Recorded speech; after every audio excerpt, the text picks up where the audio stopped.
sources to get their information.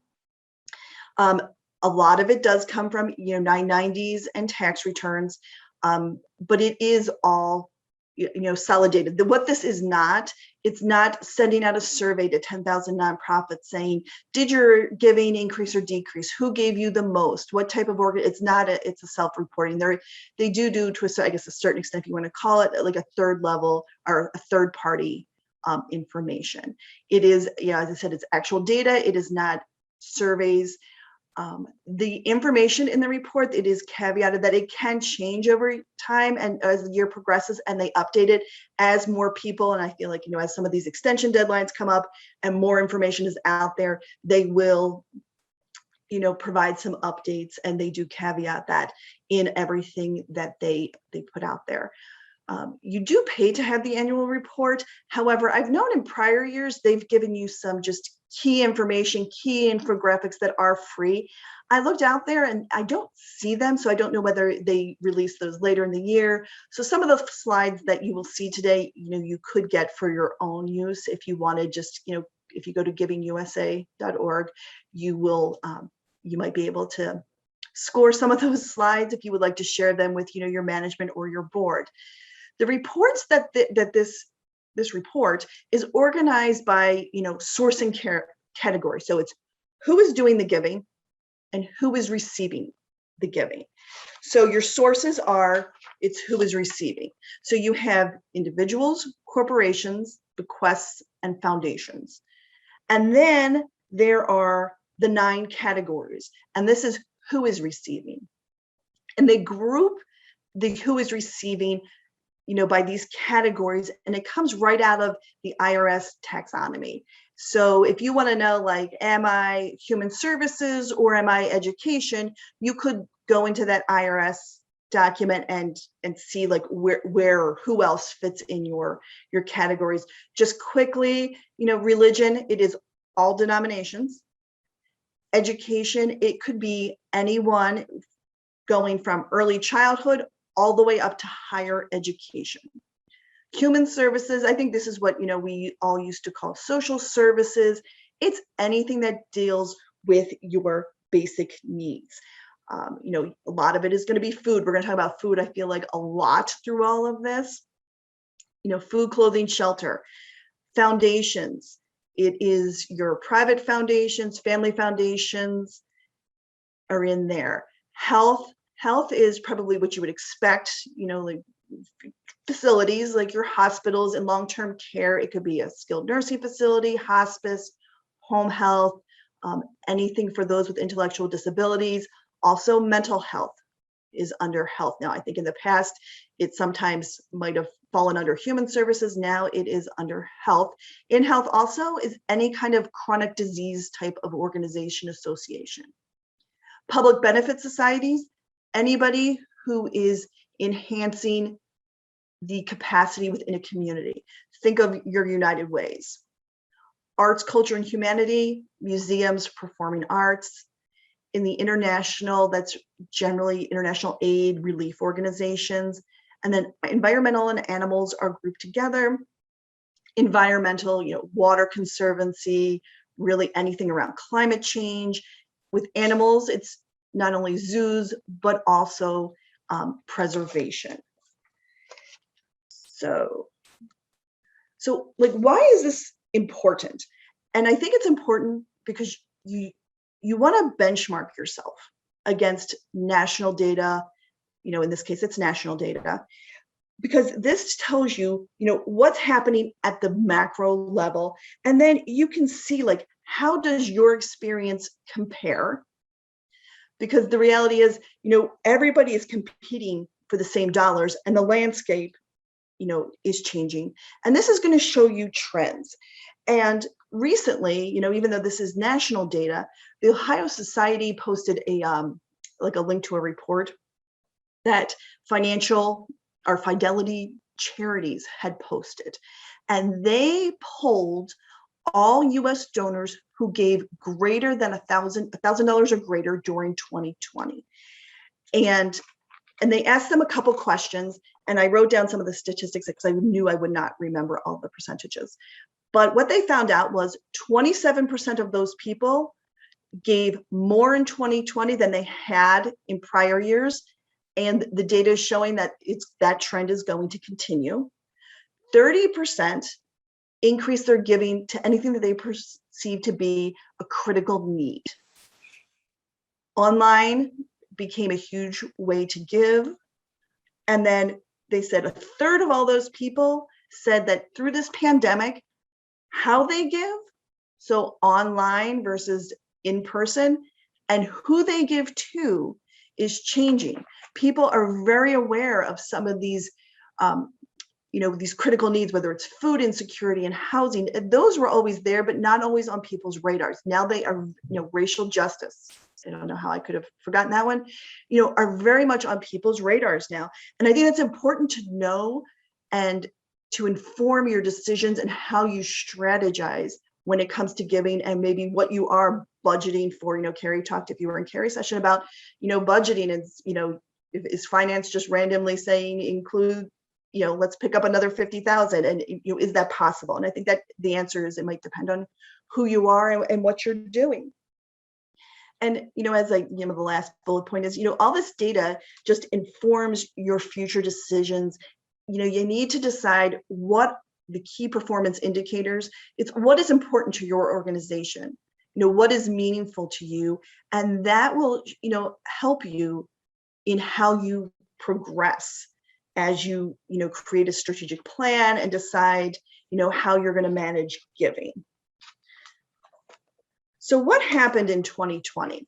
And here's the graph. And as I said, they've been, doing this for 40 years. So it's a full line. I don't know that it really matters anymore, what happened back in here. But when you look over here at 2020, $471.44 billion. And this gray line right next to it is 2019. So that's an increase. It was a 5.1% increase compared to 2019. Giving in 2019 was 449, just under $450 billion. I will mention, you'll see here, most of their graphs are inflation adjusted dollars or current dollars. We're just going to talk about current dollars when we go through this presentation. I think there are certain instances where maybe looking at it inflation adjusted makes sense, but for what we're going to go through today, we're going to stick with the current dollars. So as I said, giving increased 5.1% in a pandemic, but you have to look at the whole picture, because I think if you just kind of didn't think too much about it or think too deeply about it, you think we have a pandemic, there was an economic decline, like how did this happen? Like how did we get this increase? Not only did it remain the same, but it's more. And part of it is individuals of all income levels were giving. People with lower income who maybe in the past have not given were giving. People saw the need and they were really compelled to give and to help, especially during the pandemic. As I said, there was an economic decline. However, by the end of 2020, the stock market rebounded and there was a significant growth during the last part of 2020. And as that growth, with that stock market growth, like the high wealth individuals, I say giving by individuals, but really this is talking about high wealth individuals. The high wealth individuals and the foundations, their portfolios saw huge increases, and that enabled them to increase their giving beyond maybe what they thought they were going to do. So that is probably the other driver of how even in a pandemic and an economic decline, that that they giving increased over this year.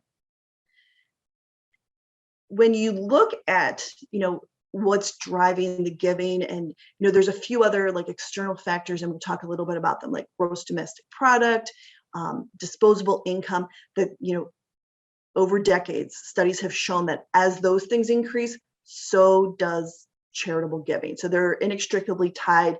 And that's one of those other things that, not only is it just the economic picture and how well is the economy doing, how well is the stock market doing, but they all play together, and maybe they are all interrelated. However, all those 9 categories that I talked about, religion, education, human services, and I probably will not remember all 9 of them. Not everybody saw increases in giving. Some did not have increases in giving. There was absolutely a shift. And those that saw the increases were those that did the community support, the basic needs, food. I mean, food is by far like the largest increase. However, I think also those organizations had greater needs. I think if you're a food pantry, food bank, yes, your income is up, but also your expenses are up. So when you look at the bottom line, that bottom line may not be more than what it was in the prior year. I don't think this was, these were cash cows and, there's large cash balances anymore at those food banks, because what came in went out and it was tough keeping up, right?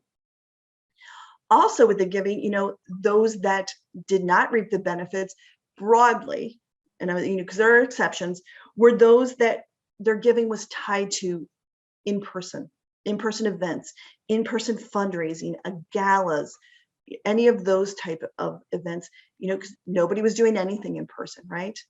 However, even though, maybe your main fundraising was in person, you might have seen an increase. You might say, well, we had an increase, but I would probably venture to say that it was tied to your ability to change and to pivot on how you fundraised, and were you able to switch over to that successfully to an online fundraising efforts. So next, it's back to who is doing the giving. Here is the contribution by source. So you can see here this blue-gray color, which is most of this pie chart. It's giving by individuals, 69%. When people think about giving and their donors and who they're going to target, by and large, I think most people focus on here, foundations and corporations. The focus and the time spent on individuals, I think often is not that great. And I would say that might not be the best allocation of your time, because when you think about it, 69% are individuals. And then you go down here, bequests are 9%. Now, bequests are not individuals, but individuals fund, if you will, bequest, and that's 9%. So between those two, you're at 78% of all donations being made, and these are dollars, not number of people. So I feel like while we spend so much time focusing on foundations and corporations, perhaps maybe you might want to think about, is my strategy with individuals adequate? Corporations, if you can see the fine print, they declined from last year to this year by 6.1%. Giving by corporations has been flat for years and probably almost for a decade. Conversely, giving by foundations, if you see here, increased by 17.0%, and giving, and this is in dollars, by foundations has increased year over year for the past 10 years. So, I mean, that is, a growing area of contributors, if you will, of donors, if you will. And while I think, in those foundations, the private foundation, the family foundation, if you're a small to mid-sized nonprofit, they might be a hard ask to be successful with. I mean, you can always ask, but I think the success rate is generally low. However, if you are small to mid, I think a community foundation is a great option for you. Especially a lot of the community foundations have initiatives. They might identify 3 to 5 that they're really looking to fund. Especially if you're in that, your community foundation would be a good place to spend your efforts and your resources. So now, who received all of that, $471.44 billion? When you look on here, you can see, and I don't know who chose the colors for these graphs, because I mean, some of these colors look almost identical, but luckily they're labeled. But if you start over here, religion, 28%, largest percentage, largest dollars received. And as you go around, you can see second was education, followed by human services, foundations, 10% is your public charity, followed closely by health, and then international, arts and culture, and the environment and animals, much smaller pieces of the total pie. And that is how, the dollars have been received. This graph here is showing how did the giving by these categories increase or decrease over the past 2 years. So when you look on here, the yellow bar is the top bar is how did your giving in 2020 compare to what you received in 2019? And this teal blue colored bar is looking at your 2019 giving and how did it compare to what you received in 2018. And so you can see here on a few of these, like your public society benefit, human services, international affairs, and even environment and animals, the yellow bar surpasses the blue bar, which means this year you incrementally received more than you had the year before. You had an increase in your giving. Religion up here, and even though they're the largest piece of the puzzle, they were almost flat. Their increase over last year was only 1%. And if you look at the year before, it was only 3.6. So perhaps some of these others, like health, is a smaller piece of the pie. However, their incremental growth, year over year is much higher than what religion is. And then you look down here and there was, I think health and arts and culture, which had decreases over the last year. One I was not surprised at, which was your arts, culture, and humanities. So as I said, museums and performing arts, those are organizations that have significant giving through galas, in-person events. And, nothing, as I said, nothing was happening in person in the arts and culture. Nothing was happening in person for any of those organizations. So they did not have their events. The one that did surprise me, though, was health, because when I looked at it, I was like, that was not what I was expecting. I was expecting a large increase. However, a good bit of the COVID relief that you would have thought those health organizations were receiving came through the government. And the other piece of this health category are your chronic disease organizations. So it is your American Heart Association, your Diabetes Association, Alzheimer's Association, and a lot of those have in-person galas. They have walks and Relay for Life. None of those happened. And that is really the driver and why, it was seeming counterintuitive that health would have a decrease, but that is where that, the driver for that, I should say. And then here's just, more data if you want to see, I kind of said, I don't know that we care too much back here in the 80s what happened, but you can see, religion, the biggest piece of the pie. However, their piece of the pie has been steadily decreasing over the decades. And now, I don't, if you want to think about it in winners and losers, like who else has the pickup? And I don't think there's any one of these other categories that has a significant pickup. They all have, anywhere from an extra 3 to 6% if you look from 1980 to 2020. But it's these religion dollars. And when we talk about, some of the individual categories in a few more slides, I'll talk about, what are the dynamics of that, but, it's those dollars seem to just kind of almost equitably going into the other categories. And then here, this is the same information, but it's just instead of percentages, it's dollars. And, you can see where that is trending.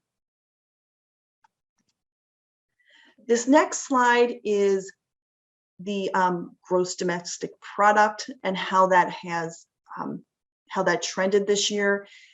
As I said, gross domestic product has been shown study after study to trend with charitable giving. So when you look in here, you can see, and I think it even goes back to the 70s, it was all on this high 1.78%. And then, with I think I say it's the tech boom, but don't quote me on that. You have this uptick here, and it comes, and then the recession in 2008, 2009, you had that downturn, and then you can see then it takes a number of years to about 2010, 2012, and we start to have a pickup, and we've got up over 2% again, and then there was a slight decrease. But then again, 2020, you would not have thought it in a pandemic, but the total giving as a percentage of your gross domestic product is 2.3%. I probably should say, like, I am not an economist, but gross domestic product, probably in very simple terms, is just what is the market value for goods that are produced within your borders. Individuals giving as a share of disposable income. This one, again, it has shown study after study that as disposable income increases, so does charitable giving. I guess maybe intuitively we should have thought that makes sense, right? Disposable income is defined as available after your taxes are paid. And then you can see here all the ups and downs, similar dynamic with gross domestic product. You had this big spike in 2000, and you were up over that 2%. After the recession, you dipped back down, and it chugged along. And it's still in 2020, it's only 1.9. But the interesting point in this is that 2019 was still 1.9%.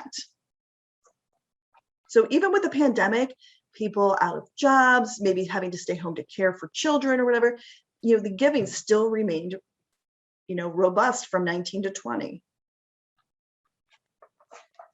So here, I'm going to quickly, I looked at our attendee list, and I was trying to see if, any of these categories maybe would not be of interest to those attending, but I feel like we have, a little bit of everybody. So I'm going to try to kind of go through these.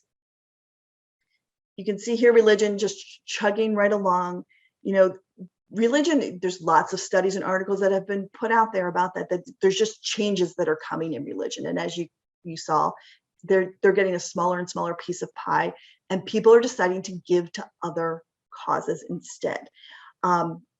It's only a 1% increase in this year. That if you are a religious organization, you for sure, you need to have a plan for what's going to happen when the baby boomer donations fall off, because that is, by all studies, where the significant change is going to start to happen. And I think, religion, will start to be more, when you look at its percentage of those who are receiving dollars, it's going to be more in line with everybody, with all others. Now, while religion only had a 1% increase in giving, I feel like it's important to note that some religious groups did very well. And it goes back to what is going to be applicable to probably any other category that we're going to talk about, is how well did you do virtual? Religious organizations, they switched to online services. They switched to online giving. And if you had the infrastructure, if you had the IT and the technology to do that, you were able to still do well on your fundraising dollars. And and then I think too, and this doesn't just apply to religion, but to others, if you weren't able to do well with online giving and online events, because you didn't have the technology, I think, at this point, based also on some of the other studies, that, giving may not go back to what it ever was. Like, do you need to start making and considering having an investment in technology so that you can participate with fundraising and online giving as some of these other organizations and groups are? Education, you can see here, huge uptick in this year. A lot of people donated to educational causes, I think particularly in the early childhood section, because with COVID, it was considered an emergency, a great critical need. And they did receive increases in that area. Higher education was a mixed bag. If, with the racial justice movement, if you were historically Black college or university, those across the board saw some significant, in some cases, increases into their donations. Human services. This one, once again, you see that big uptick, A lot of people view that as that critical need during COVID. And once it, food is the big one, when they break this down into subsectors. However, even COVID aside, for the past 7 years, human services have had growth, and sometimes significant growth. You can see some of these years in here, right? It's almost like a hockey stick going up there. And if you're in human services, I think the question that you have to ask is, have you been seeing significant growth in your donations that you've received? And if not, you take that critical look and say, like, what are we doing? What are we not doing? And maybe what do you need to do differently? Foundations. So here, private foundations, family foundations, giving to donor advised funds held at community foundations. This one, lots of ups and downs, and that is very typical. I think if it were any of the other categories, you might think this is problematic, but it's very typical, because remember, foundations, they get large gifts, and those vary and can vary significantly from year to year. Also, they have bequests that come in through here, and those vary year to year because bequests are predicated on somebody passing. Giving to health, we already talked about, the slight decline. People did give for COVID, mental health, Alzheimer's. I think, those were the big ones, and mental health Alzheimer's was the outlier when it came to looking at chronic disease. The COVID giving was mainly for research and treatment. Alzheimer's, I think they received a large gift through the Zuckerberg-Chan Institute. Mental health had a significant gift from the Melinda Gates Institute. So that's why those, fared better in these categories. If you were a chronic disease, though, largely, you lost your fundraising dollars. In health, if you are a nonprofit health, the funds that you raised, there was 3 huge sources. Now, granted, this probably is more applicable to a hospital, but they are major gifts, foundation gifts, and monies coming through donor advised funds. And probably if you're not a hospital, that the top 3 might be flipped, where donor advised funds giving maybe is your number 1, and the major gifts and the foundation gifts might be secondary. But that, once again, it just shows you, like, where is the money coming to health organizations, and it just helps inform that decision when you decide, like, what should our donation targets look like? What should our strategy be? Next is the public, society benefit.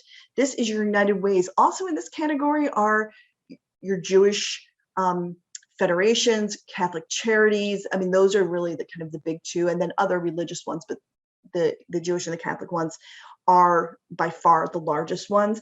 And all 3 of those organizations, they are very well positioned to address community needs because they already focus on that. And they have a larger infrastructure. They're well-oiled machines, so they're able to mobilize and get those dollars out where they need to go. So you have that quick relief and for people during a pandemic.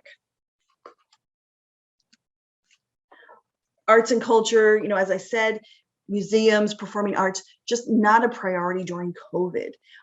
They lost their contributions. I mean, this giving doesn't really apply to attendance, but you have those ticket sales. I mean, everything went away for those.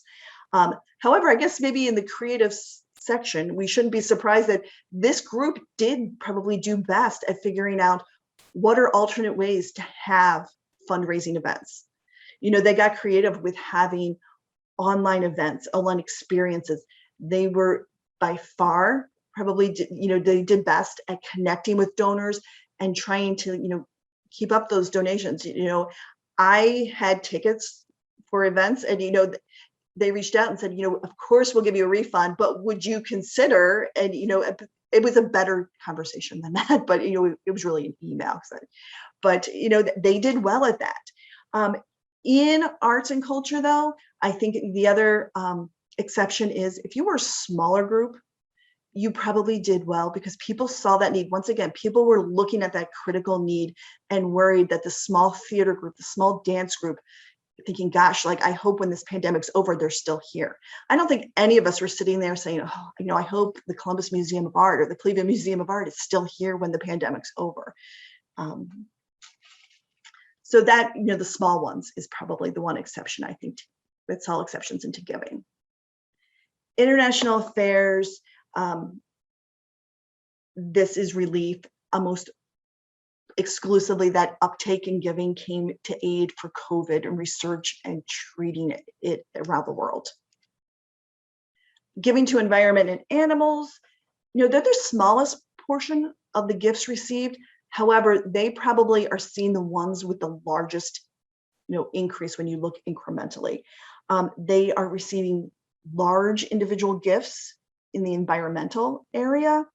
And animals, especially on the welfare side, they see a decent number of bequests. People that are very tied to animals. I don't have animals because I have an allergy in my house, so I don't necessarily always understand the dynamic. But people that have animals love their animals, and they do receive a significant number of bequests, especially those animal welfare agencies. We talked about who got the money. But really, maybe more underlying the causes that were being funded. And obviously it's COVID-19 relief, racial justice, and natural disasters. COVID relief, they know who was giving the largest gifts and bequests, but they don't know who the recipients are. So they said it was too hard to track when a large number of donations went to unknown causes. So we can't say for sure that Human Services received significant COVID relief dollars. That data just is not out there. The one big thing with COVID relief that came out is crowdfunding. I mean, that just really took off. I guess I shouldn't be surprised because it is an online mechanism and that's what you do in COVID. Number one crowdfunding, food related, food insecurity. I mean, it was like a theme of the pandemic, or one of the themes of the pandemic. Also in that top list were frontline workers, I guess, once again, not surprised that people were generous, as we saw the healthcare workers working 16-hour days, day over day over day over day over weeks and months. Restaurant workers relief, that gets a lot of press. And that was a very well-known relief fund. There's another crowdfunding that is in the top list, and that was the Indigenous Peoples had a crowdfunding, and it surpassed it. It's almost like it's the horse that came out of nowhere. They put it out there, and the giving, and once again, they made the case for their need, and people responded. COVID-19 changed how fundraising events occurred. They did a survey throughout, I think this was actually through the Indiana University partnership, and they asked, what did you do with your online event? 59% canceled their event, and 31% transitioned to an online event. The success varied, but across the board, it was that you did raise less than you had before. And once again, it goes back to how were you able to pivot over into doing an online event, a virtual event? And then just to, I just did because I'm an accountant, I guess. I thought it was interesting. The Ronald McDonald House in Chicago, 2019, their annual gala was in person. 2020, it was online. If you look down here in 2019, they raised $1 million. Their gala had cost of $300,000, so they netted $700,000. 2020, they went to an online event. They raised $800,000, so significantly less than what they had in the past. However, their costs were only $35,000 doing it virtual. So in the end, they netted $65,000 more than they would have if they had done something in person. And I think organizations may start to look, nonprofit organizations may start to look at that and say, gosh, should we continue this way? And then it's also, well, how will donors react to that? So I feel like those are the great unanswered, and time will tell, perhaps. My polling code words, I've kind of cruised past those. That's what happens when I don't look at my notes. The first one is Apple. So the first code word is Apple.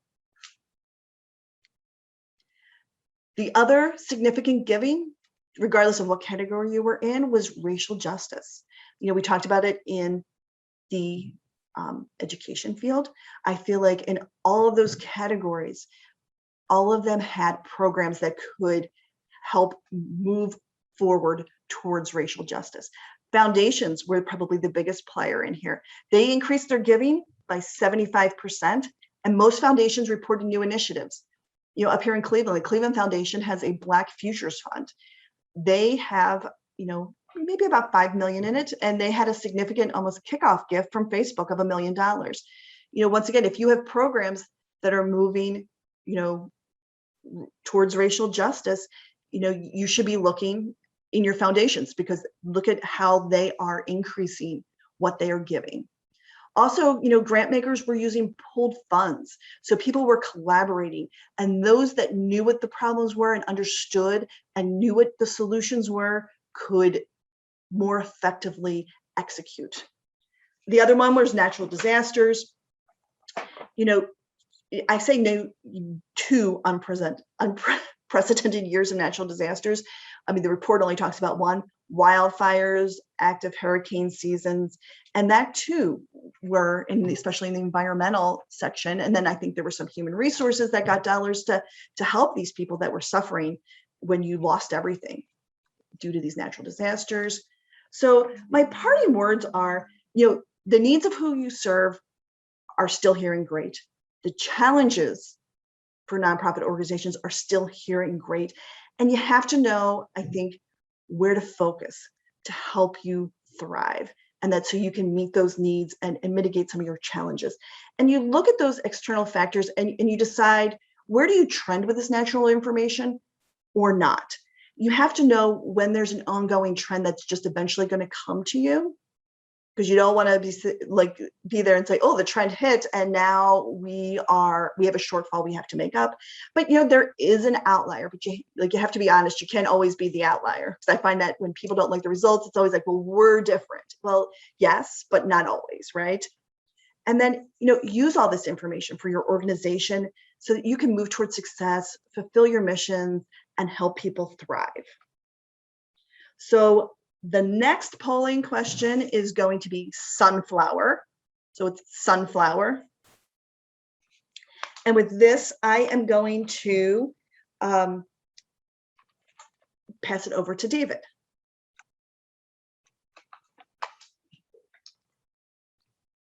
Good morning. So just spend a couple of minutes talking about tax policy. It may seem to be a little bit of an unusual topic at a nonprofit conference, but just wanted to kind of talk in generalities of how some of the tax policies shape donations. One of the things that I do a lot of times with my clients is, try to come up with tax strategies, and charitable giving is oftentimes a key component of that. And I just want to talk about a little bit of how the policy changes could have an impact on when and how much you may see as donations coming through in the next couple of years.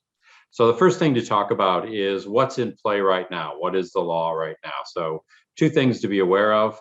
The first is there is this above the line deduction for cash donations.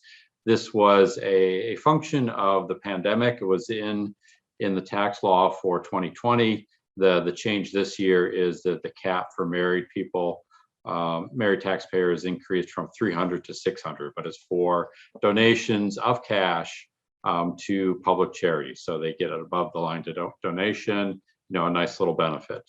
The second bullet point is really an exercise in making sure you read what you put on a screen to make sure it makes sense. When I first put the bullet point down, it simply said RMDs are required again for 2021, suggest QCDs if donors are over 70.5. Now, I understand what that means, but I'm pretty sure I'm probably the only one on this call that does. So what I added is a few acronym descriptions, but basically what this means is if you're 70.5, you're required to take money out of your IRA automatically. For a number of years, there's been this provision called qualified charitable distributions that allows taxpayers over 70.5 to have their IRA make a contribution directly to the charity of their choice. This is a terrific tax planning strategy because it really sidesteps a couple of things. Because it's a direct transfer from the IRA to the charity, it doesn't come into play when I'm calculating their tax liability on their personal tax return for the year.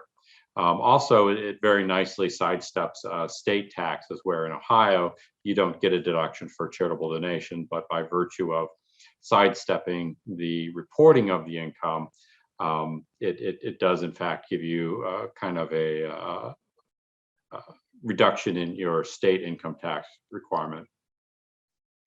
The other piece of it was, as part of the pandemic, the IRA required minimum distributions were suspended for 2020. That was a one-year deal, so that suspension is not currently in effect. So individuals who are 70 and a half are required to take money out of their IRAs, according to their RMD schedules. So again, this is a terrific thing to talk to your donors. Ask them. For your older donors, ask them. Are you getting money out of an IRA? Have you considered making that direct transfer from the IRA to a donation? The other thing to talk about with your donors is donations of appreciated stock are still a great thing. So, encourage that as well. Looking at what's being discussed in Washington right now, and I'm not going to go into the detail of any of this stuff, but I just want to make you aware of what's being discussed. They're talking about increasing corporate income tax rate for 2022, increasing individual income tax rate beginning next year, increasing the capital gains rate effective as of September 14th for the balance of this year and next year. Expansion of the net investment income tax. This impacts small business owners. And then a new surtax on taxpayers over $5 million. Now, like I said, I didn't want to talk about any of these in particular, but what the takeaway is taxes are going up in 2022, assuming some or all of these provisions make it into the final law. What we saw when TCJA, the Tax Cuts and Jobs Act, passed in 2017, when we knew tax rates were going down the next year, we saw an acceleration of giving at year end. Oftentimes, a lot of my clients doubled up. They paid their donation for that year and then for next year before the end of the year. So we saw a compression of giving at the end of the year right before tax rates went down. What I would expect to see this year is a deferral of those donations. If individuals who are considered wealthy, and wealthy as defined by the current Congress as anybody that makes over $400,000 a year. So for our wealthy clients, I would expect charitable giving to be delayed, deferred until after the first of the year. That way they can reduce their income tax impact, when the rates go up next year. Not everybody gives, driven by tax policy, but there are a lot of people that would maybe not change the amount that they give, but they certainly are considering changing the timing of when they may give. The other thing to look at is, over the past several years, donor advised funds have become very popular, where taxpayers will bunch up a lot of income or deduction in a year and then pay out to their favorite charity over several years from the donor advised funds. For your larger donors, always kind of remind them, ask them, do you have a donor advised fund? Have you considered making a donation to our organization from your donor advised fund? Just kind of triggering that memory. They may have put some money away, based on advice they got from their tax advisor, and have kind of forgotten about it. So, take a moment to remind them of that opportunity. Another thing that's changing, which may not have an impact on current giving, but it could have an impact on some plan giving. So the lifetime exclusion amount under TCJA back in 17 was temporarily increased. So right now for 2021, if someone passes away, the first $11.7 million of their estate is not subject to taxation. what the current proposal is looking at is that doubling from 2017 was set to expire at the end of 2025.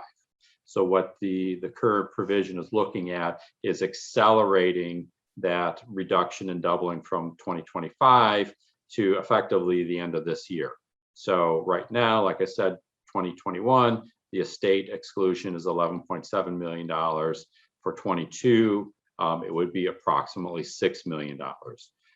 So again, that may generate some interest in doing planned giving.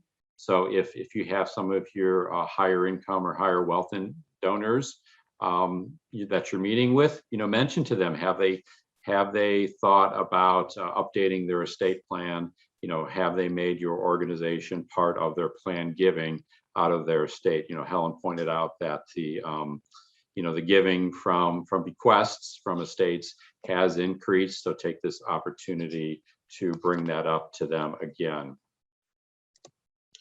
Another thing that, again, I don't want to go into detail about, but there is some discussion about changing retirement plan changes. One of the things that the Congress has long encouraged people is to put money away for their retirement in IRAs and Roth IRAs, 401ks, 403bs, all of these contributions. Some people have done too good of a job of doing that. And so now Congress has decided maybe we should dial it back a little bit. And so what they're proposing is that if you have a retirement account, and that includes everything, so it would be the total in your 401k, your 403b plus whatever in any IRAs, if that total exceeds $10 million, you will be required to start taking money out of that account regardless of your age. So if the taxpayer is 50 years old and had a very successful IRA account that's at $12 million, what this new law would say is that if you meet certain qualifications, you have to take half of the excess over $10 million out of your IRA in the following year.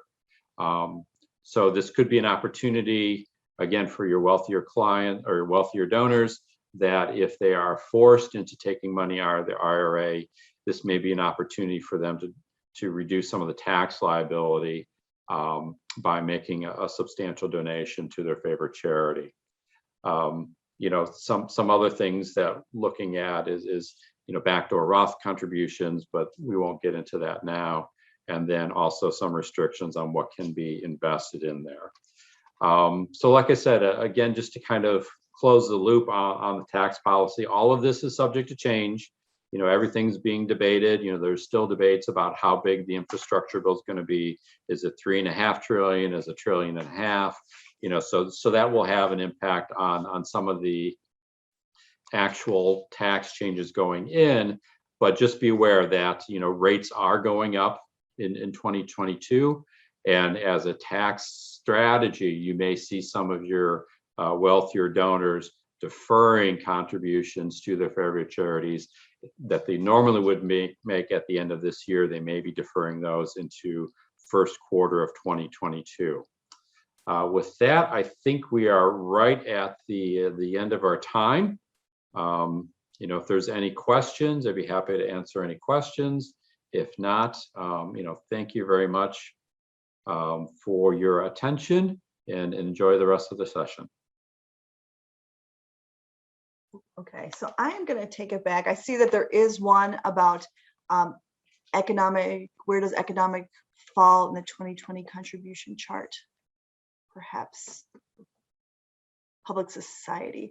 I don't know, I completely understand what you're asking or which chart you're on, because I'm seeing it after the fact, but maybe I can reach out to you and I'll get clarity, and then I can send the question and the response to everybody in the group.